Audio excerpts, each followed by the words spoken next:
The Senate will come to order. I ask everyone present to please rise and repeat with me the Pledge of Allegiance. I pledge allegiance to the flag of the United States of America and to the republic for which it stands, one nation, under God, indivisible, with liberty and justice for all. In the absence of clergy, may we please bow our heads in a moment of silence.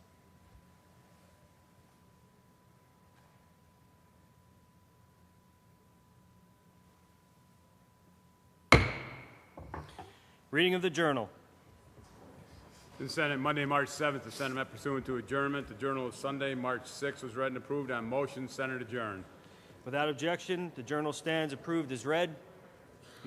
Presentation of petitions. Messages from the Assembly. Messages from the Governor. Reports of standing committees. Reports of select committees. Communications and reports from state officers. Motions and resolutions. Senator DeFrancisco. Could we please, I move to adopt the resolution calendar with the exception of Resolution 4125. All in favor of adopting the resolution calendar with the exception of Resolution number 4125, please signify by saying aye. Aye. Opposed? Resolution calendar is adopted. Do you want to stand at ease? Senator DeFrancisco.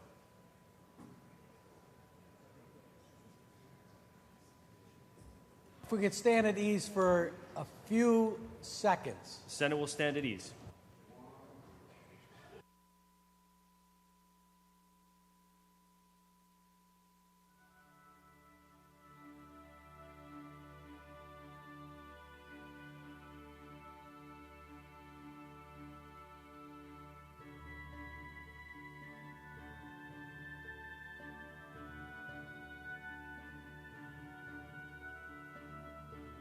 Yes, officially it was 47 seconds by my count. Have some order in the House, please. So we now take up resolution number 4125, read its entirety, and call on Senator Stewart Cousins. Secretary will read. Legislative Resolution number 4125 by Senator Stewart Cousins, memorializing Governor Andrew M. Cuomo to proclaim March 2016 as Women's History Month in the state of New York. Whereas March is Women's History Month, and whereas March 8th is International Women's Day, and whereas each year New York State officially sets aside time to recognize the unique contributions that women have made to New York State, and whereas New York State has distinguished history of monumental achievements in the area of women's rights, and whereas in 1826 New York State opened one of the first public high schools for girls, resulting in a future for women in which they were no longer confined to the home, a future in which they were educated and able to use this education to better their social and economic status. And whereas in 1848 in New York, the first Women's Rights Convention was held at Seneca Falls to secure for all women the right to vote. And whereas in 1903, the Women's Trade Union League of New York was formed to represent working women, later becoming the nucleus for the International Ladies Garment Workers Union. And whereas in 1918, 1 year after New York guaranteed women the right to vote in all elections, the first two women, Ida Samus and Mary Lilly, were elected to the New York State Legislature. And whereas in 1967, Muriel Siebert became the first woman to own a seat on the New York Stock Exchange, opening the door for women to gain positions of greater economic power. And whereas in 1968, the New York State Assemblywoman Shirley Chisholm became the first black woman elected to Congress, and in 1972, she ran for President of the United States, another first for black women. And whereas in 1970, New York City was the site of the first women's strike for equality, in which 50,000 people marched for equal rights.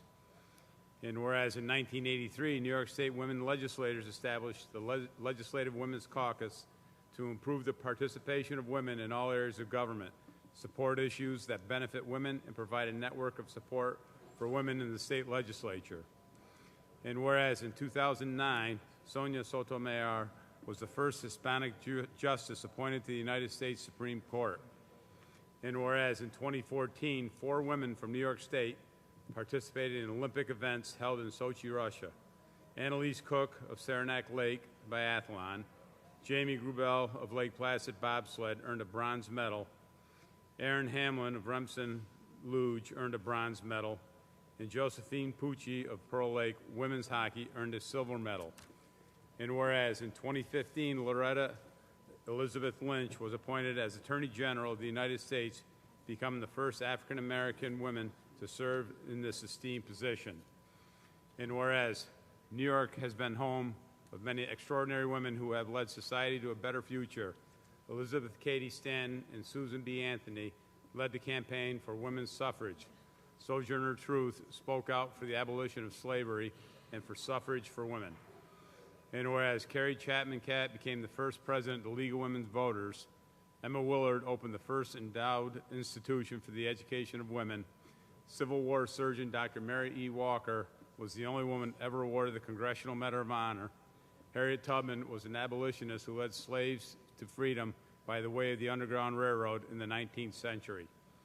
And whereas Elizabeth Blackwell and Belva Lockwood were the first women in the fields of medicine and law, pioneer birth control educator and advocate Margaret Sanger established a research center in New York City. And whereas Emma Goldman founded the Free Speech League, which led to the American Civil Liberties Union. Humanitarian Eleanor Roosevelt served as United States delegate to the United Nations. And whereas civil rights lawyer and New York State Senator Constance Baker Motley became the first black woman to sit on the U.S. District Court in New York. And there have been so many more known and unknown women who champion rights and opportunity for all.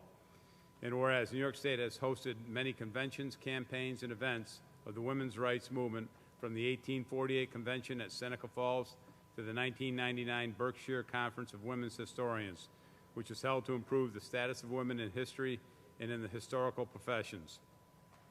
And whereas today 55 women serve in the New York State Legislature, holding leadership positions in both houses and bringing the diverse experience of women into law and public policy, the largest class of women in the history of New York. Now, therefore, be it resolved that this legislative body pause in its deliberations to memorialize Governor Andrew M. Cuomo to proclaim March 2016 as Women's History Month in the state of New York, and be it further resolved that copies of this resolution suitably engrossed be transmitted to the Honorable Andrew M. Cuomo, Governor of the state of New York, and the Legislative Women's Caucus of New York State. Senator Stewart Cousins. Thank you, Mr. President. I rise to certainly celebrate women and women's history and Women's History Month. I always enjoy having the resolution read in its entirety because it always reminds us of how far we've come and how much New York has been in the forefront of progress for women. I stand here the proud daughter of a mother who had aspirations that she could never have achieved. And here I am. And I stand on the shoulders of so many great women that it's just heartening to hear their names said in this chamber. And again, to serve as a reminder of who has come before us and the shoulders upon which we stand. Many times when I stand here, I talk about neighborhood heroes, great women who had, left their mark. And today I just wanted to mention Assemblymember Barbara Clark, who we laid to rest just last week. Barbara Clark was a pioneer in many ways, and certainly her 30 years of service has left us with the great understanding of what commitment can bring, what a person who has just a love and a thirst for justice and education, and how nothing would stand in the way of Barbara Clark. And so, as I remember the great women who served in this legislative, in the state legislature, I want to remember Barbara. And I also look back at the very first woman who was elected to the Assembly and to the New York State Senate, and her name was Rhonda Fox Graves. She was a suffragette, and she was someone who was elected to the Assembly in 1920, served 15 years before coming to the Senate in 1935. She was the very first woman to preside over the Senate's Agriculture Committee.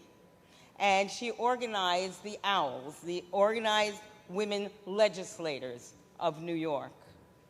I also remember Constance Baker Motley, the first African-American woman senator to serve here. She's mentioned in the resolution, but she was so important historically. In 1950, she wrote the original complaint for Brown v. Board of Education. She was able to argue in front of the U.S. Supreme Court and won the landmark decision allowing James Meredith to attend the University of Mississippi. She was the borough president of Manhattan, and yes, she was a state senator. We have an amazing path that has really been cut by women right here in New York. We lead the way in so many ways. We know that we are nationally, with a woman from New York, poised possibly to have a first woman president. And right here in this chamber, where, as we said, there are more women serving than ever before. We have 20%. We know, however, most organizations say that at least 30% of any group really impacts policy, so we certainly have some way to go. But I'm certainly proud to be in this chamber with so many fine women serving. And I'm also very proud to be able to have great interns. I have an intern, Niram, who is right here. You can stand up. You know, Niram is on her way after she serves her internship to go to the Peace Corps. And when she goes to the Peace Corps, she's going to Rwanda. And I will tell you that Niram tells me that in Rwanda, 50% of the governing body are women. So we obviously have come a long, long way. I remember looking at photographs, not even photographs, paintings, where women were just allowed to be up in the gallery. They weren't allowed to even walk on the floors in this house. They weren't able to clean the desks. Women just weren't allowed. So we've certainly come a long way. We've got a long way to go, but with great people like the next generation, Niram, we will certainly, certainly go far. So thank you very much.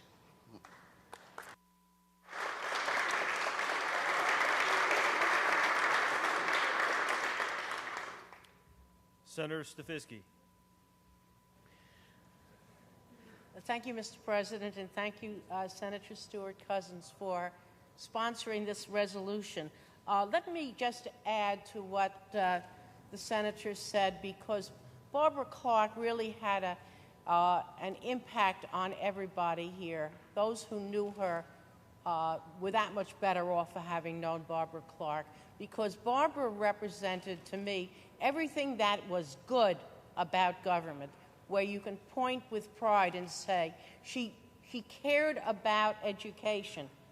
And Senator Stewart-Cousins knows we would have dinner with Barbara in Albany, and she was passionate about education, about opportunity, because Barbara had grown up the daughter of a coal miner in Beckley, West Virginia.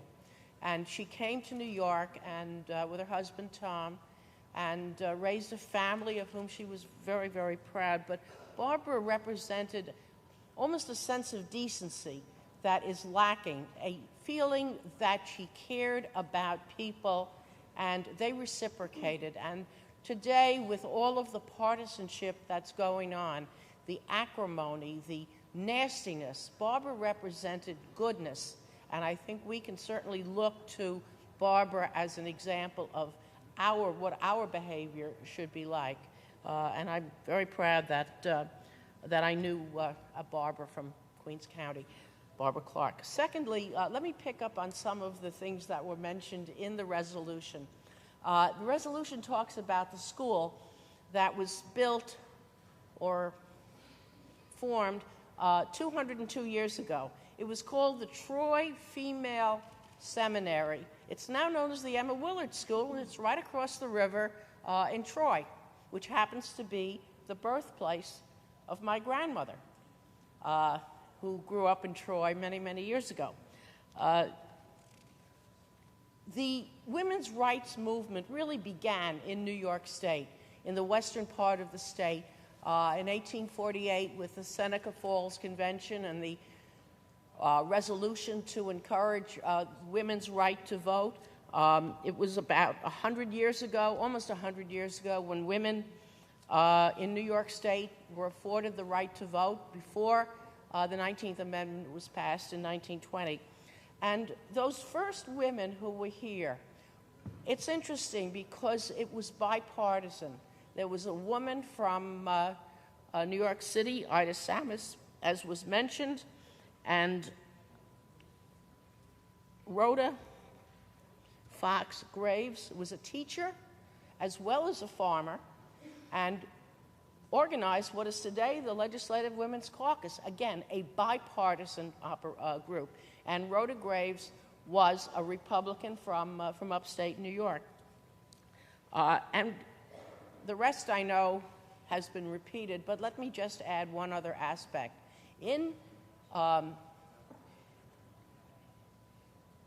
Let us hope that in the future, when we list the women whom we are very proud of, and remember there are only 12 women in this body of 63, so we're not nearly there yet, when we represent more than half of the constituency, half of the people in New York State. But we do have a leader of our conference who is a woman, first time, and we are very proud of Senator Stewart Cousins as the leader and a future leader of our conference in the days ahead, and I congratulate her. And next time we're going to put your name as amongst the accomplishments of the women in the state Senate. Thank you, Mr. President. Senator Comrie. Thank you, Mr. President. I rise to join our Democratic Conference leader, Andrea Stewart Cousins, in her consistency in making sure that Women's History Month, there's a proclamation and a resolution to honor those women that have worked in our country and throughout our nation and throughout this state. The impetus behind Women's History Month is to proclaim women, and this year's theme could not be more appropriate, working to form a more perfect union, honoring women in public service and government. Barbara Clark was the assembly member that touched my Senate district, the majority of my district, the key parts of it, and I was honored to have known her and have been mentored by her, and to understand her passion for service, to understand her passion to be involved in issues, to understand her fight to create opportunities for every child in her district, and the fights that she did to stay involved in education, and especially the campaign for fiscal equity. You could never go to a meeting with Barbara Clark and expect to get out the room before the last person and before the janitor or the custodian wanted to close the door. Barbara Clark was tireless on fighting for issues, never defeated in her issues, she came in as a reformer. She fought against the organization to become the assembly person, and she never forgot her roots. She came from the coal mines and came here as a parent, and starting as a parent, she got involved in the schools and made sure that her 4 children all went through the school system and became excellent people with secondary education, becoming doctors and lawyers and people of great esteem. And she realized that the power of public education could change people's lives, and she never gave up the fight in her entire time here to push to make sure that every child in this city and in this state could get a solid and positive public education. She was one of the earliest people that fought for the campaign to make sure that the school systems could get money, and she continued to fight to ensure that the campaign for fiscal equity would happen many times by herself, many times doing the things necessary as an individual to make sure that that fight happened. And she was still working up until the end to try to make sure that the money actually came down, which we would hope that more money comes down in this budget. Barbara Clark, to me, was a person that you could talk to for many hours about issues, find out positive things from her. She always celebrated her family, celebrated women. She never stopped to try to mentor people. She never stopped to try to make sure that people were understanding her point of view and her reasons for existing. I just want to congratulate her, and I want to thank her family for sharing us with her, and I know that their loss is profound, and our loss as a community is profound as well. But I also want to acknowledge another outstanding woman who was just appointed to the New York State Appellate Division by Governor Cuomo, who lives in my district, and I'm honored to know Valerie Brathwaite Nelson, who is a Supreme Court judge. She's just been appointed to the State Appellate Division of the Supreme Court, Second Department. The Second Department comprises a 10-county downstate region that includes the lower counties of the state. Valerie Brathwaite was elected to New York State in the 11th Judicial District in 2004.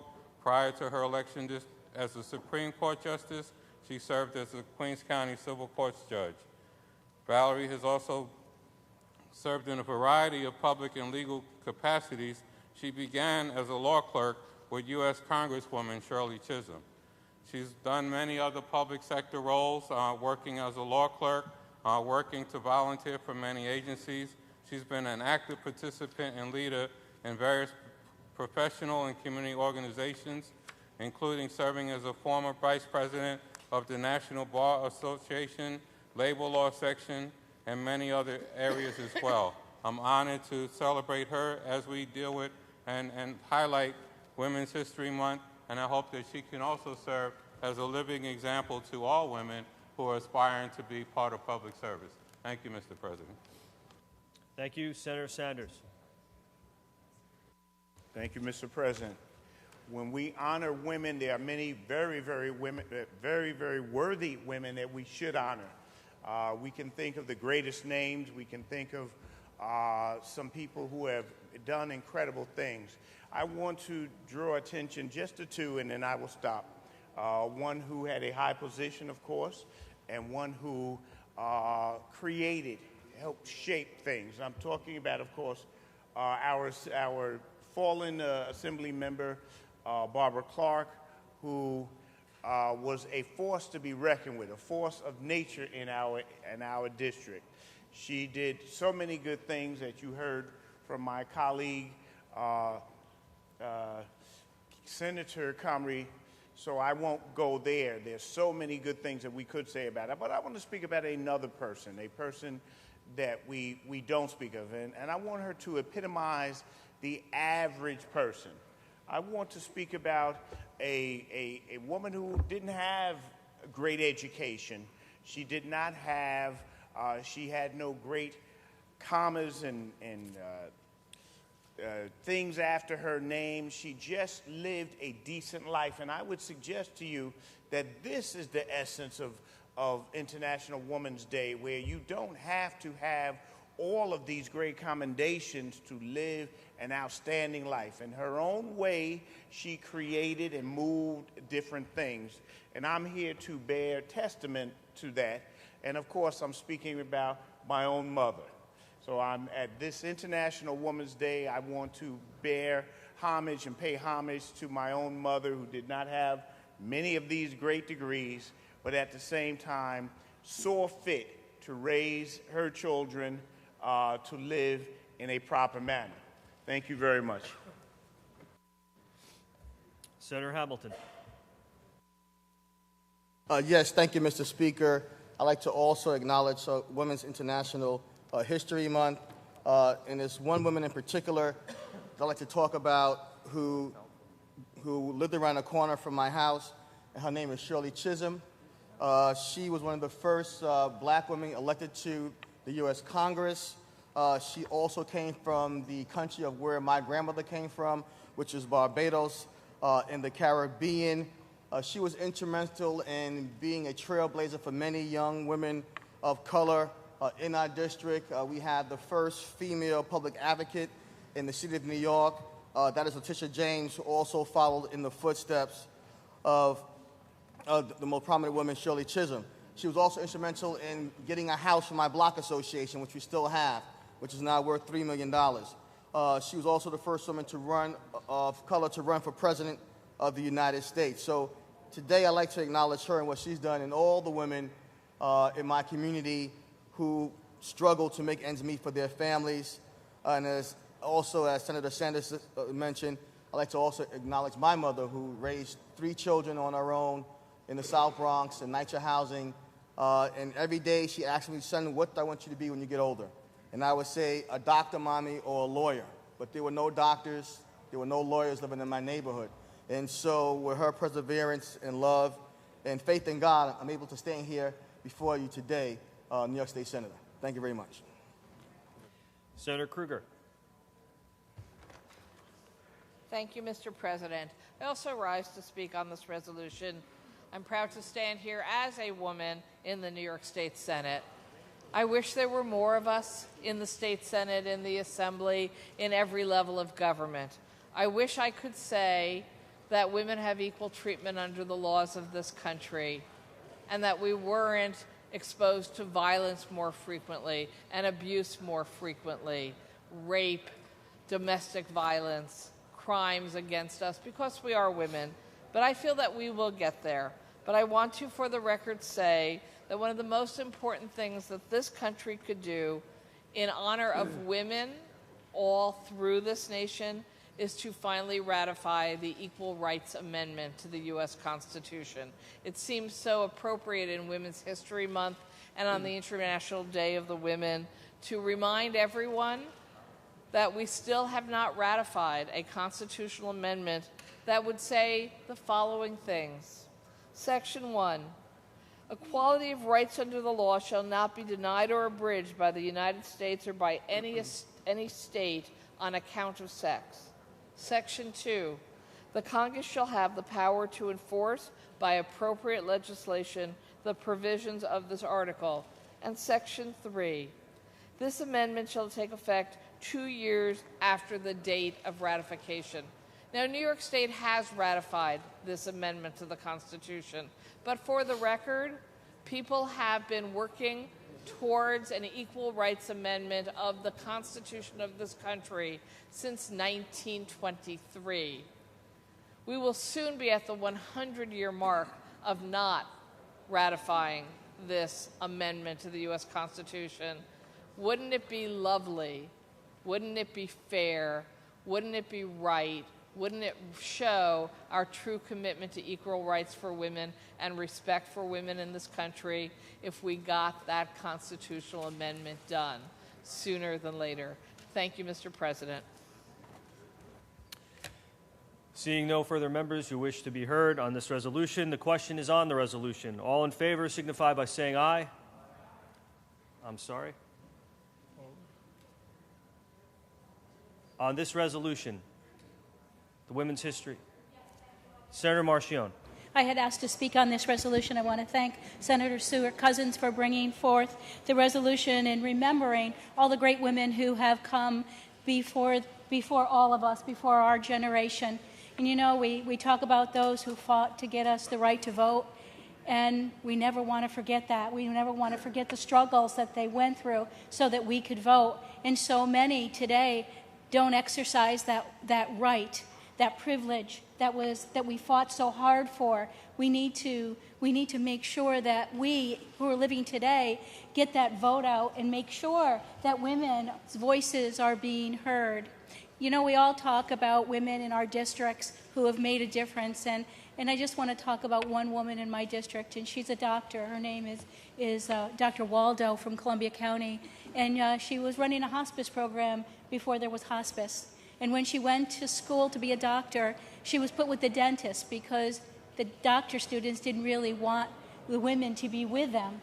And the interesting part is, and she laughs about, that they all married dentists, which was great because then the husbands could stay home and take care of their children while they went on house calls.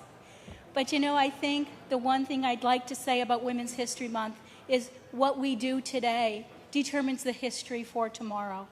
And as I was looking at some statistics myself, I was looking at the poverty levels of women within my district. And when I looked at the percentage of poverty and I looked at single households, most of the time women with children, it makes up about 40% in two of my counties. And I look at that and think, we need to do better. We need to make a difference on poverty for women. We need to continue to advocate for good jobs. We need to advocate for child care. We need to advocate for women to be paid fairly as men are paid. They're in equal positions. And then when they're celebrating Women's History Month in years to come, they'll remember the contributions that we made to our fellow women here, and hopefully they'll remember that fondly. Thank you, Mr. President.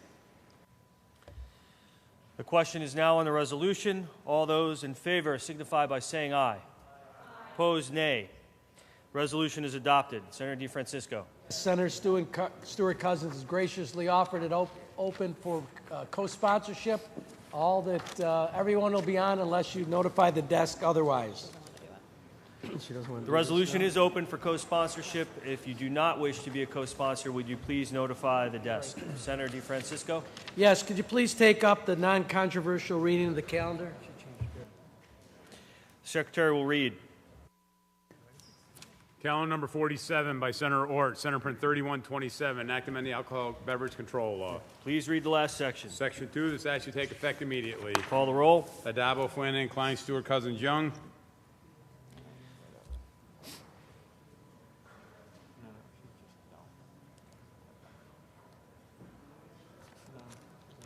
Senator Kruger wants to speak.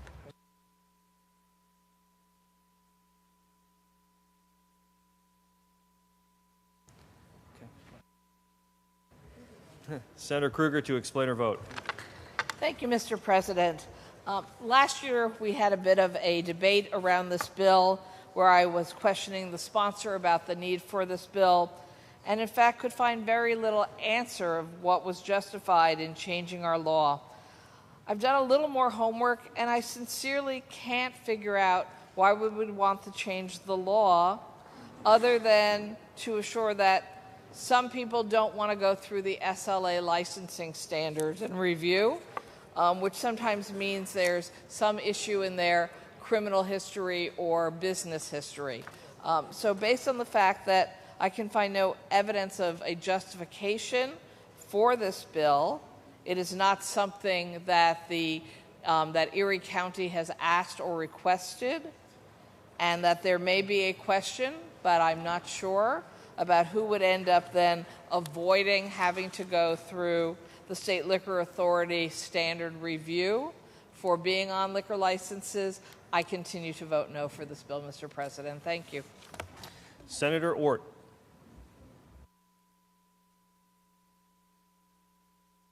In the affirmative, there are 48 other states that have a very similar law. Like many bills that we debate here, New York State often seems to be first or dead last. This is a chance to join the rest of the nation with a very similar law, which simply allows the holder of the license to share revenues with the owner and operator of the premises. In this case, you have a stadium, Ralph Wilson Stadium, which is actually owned by a public entity, the County of Erie. I certainly would take some issue to insinuate that the license holder, in this case Erie Sports Center LLC, has anything to hide or has anything in their record that would be embarrassing or a problem. The fact is there are 48 laws or 40 other states that have a very similar law which allows the sharing of revenue. So New York State would simply be the 49th state, and therefore I think it makes good sense for us to join the rest of the country as we often either try to do or resist doing on so many other bills. So, Mr. President, I vote aye. Announce the result. Relation to calendar 47, those recorded in the negative are Senators Diaz, Hamilton, Hoylman, Kruger, Montgomery, Perkins, Persaud, Rivera, Sanders, Serrano, and Squadron. Ayes 51, nays 11. The bill is passed. Calendar number 100 by Senator Ranzanoff for Senate Print 2582, enactment of not-for-profit corporation law. Read the last section. Section 3, the statute take effect immediately. Call the roll. Adabo, Flanagan, Klein, Stewart, Cousins, Young. Ayes 62. Bill is passed. Calendar number 125 by Senator Robach, Senate Print 844, enactment of vehicle and traffic law. Read the last section. Section 3, the statute take effect on the 30th day. Call the roll. Adabo, Flanagan, Klein, Stewart, Cousins, Young.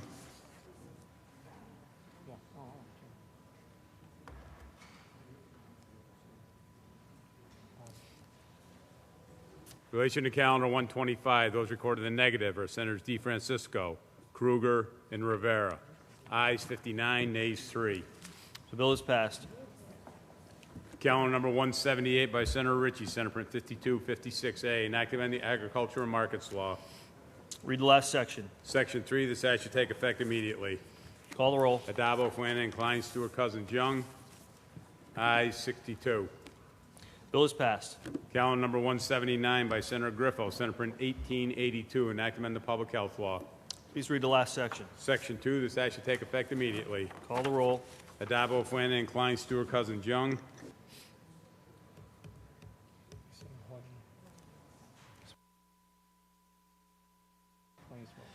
Senator Hoylman to explain his vote. Thank you, Mr. President. I rise to oppose this bill because I believe these grants under the public health law should be distributed not based on an artificial construct that might serve some local political purpose, but rather need. And we should look at the information behind the need for these health grants rather than impose an artificial percentage. So I'll be voting in the negative. Senator Hoylman to be recorded in the negative. Announce the result. In relation to calendar 179, those recorded in the negative are Senators Hoylman, Kruger, Montgomery, Persaud, and Rivera. Ayes 57, nays 5. Bill is passed. Calendar number 223 by Senator Young, Senate Print 3504A, enactment of the Education Law. Read the last section. Section 2, the statute take effect on the 1st of July. Call the roll. Adabo, Flanagan, Klein, Stewart, Cousins, Young. Ayes 62. Bill is passed. Calendar number 233 by Senator Lanza, Senate Print 3339B, enact amend the Arts and Cultural Affairs Law. Read the last section. Section 2, the statute take effect immediately. Call the roll. Adabo, Flanagan, Klein, Stewart, Cousins, Young. Ayes 61, nays 1. Senator Perkins recorded the negative. Bill is passed. Calendar number 251 by Senator Ranzanoff for Senate Print 868, enact amend the Alcoholic Beverage Control Law. Read the last section. Section 4, the statute take effect on the 1st of January. Call the roll. Adabo, Flanagan, Klein, Stewart, Cousins, Young. Ayes 61, nays 1. Senator Montgomery recorded the negative. Bill is passed. Calendar number 255 by Senator Young, Senate Print 1982A, enact amend the General Business Law. Read the last section. Section 4, the statute take effect immediately. Call the roll. Adabo, Flanagan, Klein, Stewart, Cousins, Young. Ayes 61, nays 1. Senator Savino recorded the negative. Bill is Also, Senator Hamilton. Bill- Ayes 60, nays 2. the bill is passed. Calendar number 268 by Senator Ort, Senate Print 6718, enacted and relating to. Read the last section. Section 3, the statute take effect immediately. Call the roll. Adabo, Flanagan, Klein, Stewart, Cousins, Young. Ayes 62. The bill is passed. Calendar number 269 by Senator Marcelino, Senate Print 6723, an act authorizing. Read the last section. Section 2, the statute take effect immediately. Call the roll. Adabo, Flanagan, Klein, Stewart, Cousins, Young. Ayes 62. Bill is passed. Calendar number 273 by Senator Nozzolio, Senate Print 1954, an act amend the Vehicle and Traffic Law. Read the last section. Section 2, the statute take effect on the 1st of April. Call the roll. Adabo, Flanagan, Klein, Stewart, Cousins, Young. Ayes 61, nays 1. Senator Perkins recorded the negative. Bill is passed. Calendar number 277 by Senator Lanza, Senate Print 3732, an act to enact. Read the last section. Section 3, the statute take effect on the 180th day. Call the roll. Adabo, Flanagan, Klein, Stewart, Cousins, Young. Ayes 62. Bill is passed. Calendar number 285 by Senator Hannan, Senate Print 6778, enact amend the Public Health Law. Read the last section. Section 3, the statute take effect immediately. Call the roll. Adabo, Flanagan, Klein, Stewart, Cousins, Young. Ayes 62. Bill is passed. Calendar number 286 by Senator Hannan, Senate Print 6779, enactment of the public health law. Read the last section. Section 3, this act should take effect immediately. Call the roll. Adabo, Flanagan, Klein, Stewart, Cousins, Young. Ayes 62. Bill is passed. Calendar number 293 by Senator Ranzanoff, Senate Print 801, enactment of the domestic relations law. Read the last section. Section 3, this act should take effect on the 120th day. Call the roll. Adabo, Flanagan, Klein, Stewart, Cousins, Young. Ayes 62. Bill is passed. Calendar number 303 by Senator Lanza, Senate Print 3317, enactment of the penal law. Read the last section. Section 5, this act should take effect on the 1st of November. Call the roll. Adabo, Flanagan, Klein, Stewart, Cousins, Young.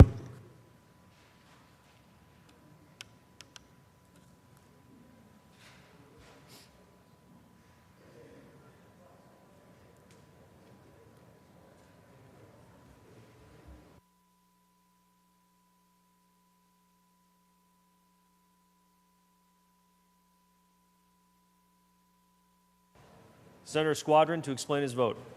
The idea of computer tampering as a serious crime is one that I support and endorse. This bill would leave no existing misdemeanor crimes for computer tampering in our penal code anywhere. Sometimes it's a misdemeanor, sometimes it's a felony that gives more flexibility, and for that reason I vote no, Mr. President. Senator Squadron to be recorded in the negative. Announce the result. In relation to calendar 303, those recorded in negative are Senators Hamilton, Kruger, Montgomery, Parker, Perkins, and Squadron. Ayes 56 and Ayes 6. Bill is passed. Calendar number 304 by Senator Hannan, Senate Print 3402, enactment of the penal law. Read the last section. Section 4, this act should take effect on the 1st of November. Call the roll. Adabo, Flanagan, Klein, Stewart, Cousins, Young.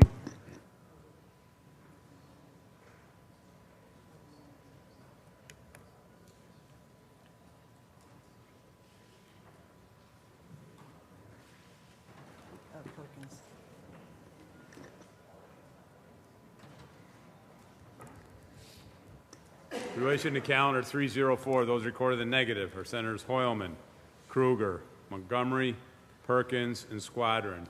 Ayes 57, nays 5. Bill is passed. Senator DeFrancisco, that completes the reading of the non-controversial calendar. Is there any further business at the desk?